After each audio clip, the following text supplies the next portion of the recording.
জিম্বাবুয়ের বিপক্ষে 5 ম্যাচের টি-20 সিরিজের জন্য 17 সদস্যের প্রাথমিক স্কোয়াড ঘোষণা করেছেন নির্বাচকরা এবং এখান থেকেই আসলে বেছে নেওয়া হবে 15 জনকে যারা খেলবেন বিশ্বকাপে। কিন্তু তারপরও আলোচনায় রয়েছে তামিম ইকবাল খান, তিনি আসলে টি-20 ওয়ার্ল্ড কাপে খেলবেন কিনা এবং তিনি এই ফরম্যাটে তার অবসর ভেঙে আবারও বাংলাদেশের জার্সিতে মাঠে নামবেন কিনা। আলোচনাটা শুরু হয়েছে যখন বিসিবি প্রেসিডেন্ট নাজমুল হাসান পাপন তার আগ্রহের কথা জানিয়েছেন যে তিনি চান যে তামিম ইকবাল টি-20 ওয়ার্ল্ড কাপে আসলে খেলুক। বিপিএল এ দুর্দান্ত খেলেছে, তো সেই ক্ষেত্রে কেন টি-20 ওয়ার্ল্ড কাপে খেলবে না।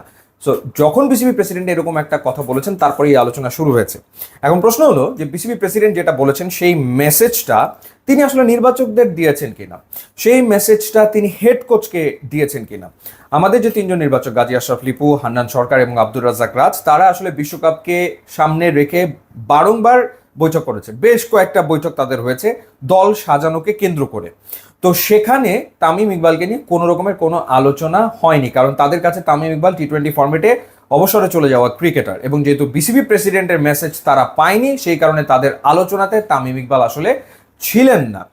হেড কোচ চান্দিকা হাথুরু সিংয়ে তিনি ফিরেছেন এবং দলের সাথে যোগ দিয়েছেন এবং হেড কোচ চান্দিকা হাথুরু সিংয়ে তিনি আসলে 3 নির্বাচকের সাথেও বসেছেন বিশ্বকাপের পরিকল্পনা সাজাতে।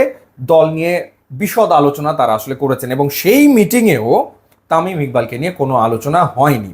তার মানে হচ্ছে হেড কোচের কাছেও কোনো মেসেজ আসলে নাই, আবার 3 নির্বাচকের কাছেও আসলে মেসেজ নাই।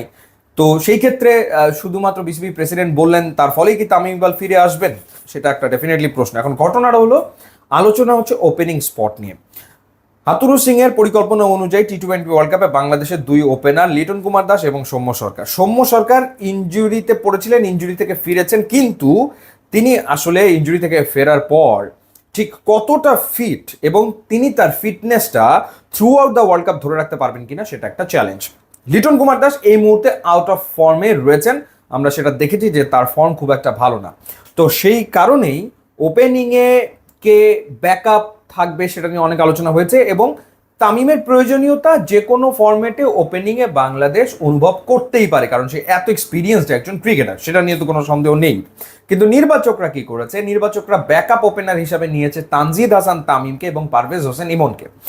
তানজিদ হাসান তামিম তিনি বিপিএলে দারুণ ক্রিকেট খেলেছেন, দারুণ কিছু ইনিংস রয়েছে তার, তো সে কারণে তিনি স্কোয়াডে চলে এসছেন 17 সদস্যের প্রাথমিক স্কোয়াডে। এবং পারভেজ হোসেন ইমন যিনি ঢাকা প্রিমিয়ার লিগ ক্রিকেটে দারুণ ব্যাটিং করেছেন, হাইয়েস্ট রান গেটারদের ভেতরে রয়েছেন, তাকে বিবেচনা করা হয়েছে। সো সিলেক্টার্স যারা তারা আসলে ব্যাকআপ ওপেনার তো নিয়েই ফেলেছে, পারভেজ হোসেন ইমন এবং তানজিদ হাসান তামিম। তো সেই ক্ষেত্রে তামিম ইকবাল আসলে কেমন করে আসবেন দলে, সেটা একটা প্রশ্ন।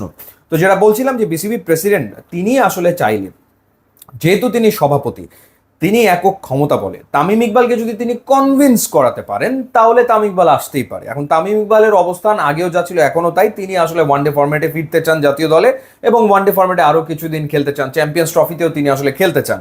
টেস্টে তিনি আর খেলতে চান না ফিটনেস সমস্যার কারণে, টি-20তে তিনি অবসরে গেছেন, এখানে ফিরে আসার ইচ্ছা তার আছে কিনা এটা কখনো তিনি কারোর সাথে শেয়ার ওইভাবে করে করেননি। সুতরাং একমাত্র যদি এখন বিসিবি প্রেসিডেন্ট নাজমুল হাসান পাপন যদি তামিম ইকবালকে কনভিন্স করাতে পারেন যে হ্যাঁ তুমি এখন তোমার প্রয়োজন রয়েছে, তুমি খেলো টি-20 ওয়ার্ল্ড কাপটা এবং টি-20 ওয়ার্ল্ড কাপ খেলে তারপরে তুমি অবসরে যাও, শুধুমাত্র একটা ফেসবুকে একটা স্ট্যাটাস দিয়ে তুমি এর আগে অবসরে গেছো ওটা না করে একটা মেগা টুর্নামেন্টে খেলে অবসরে যাও, এবং সেটাতে যদি তামিম কনভিন্স হয় তাহলে আসলে এটা ঘটনাটা ঘটতে পারে। হাতে সময় আছে 3 থেকে 4 দিন, সেই 3 থেকে 4 দিনের ভিতরে এই ঘটনাটা তখন ঘটতে পারে। কিন্তু স্টেক হোল্ডার যারা রয়েছে, মানে যেই প্রসেসে আসলে হওয়ার কথা যে তামিম অ্যাভেলেবেল, সিলেক্টার্সরা মিটিংয়ে এটা নিয়ে আলোচনা করবে, হেড কোচ যখন সিলেক্টার্সদের সাথে বসবে তখন এটা নিয়ে আলোচনা করবে, সেরকম কোনো কিছু হয়নি।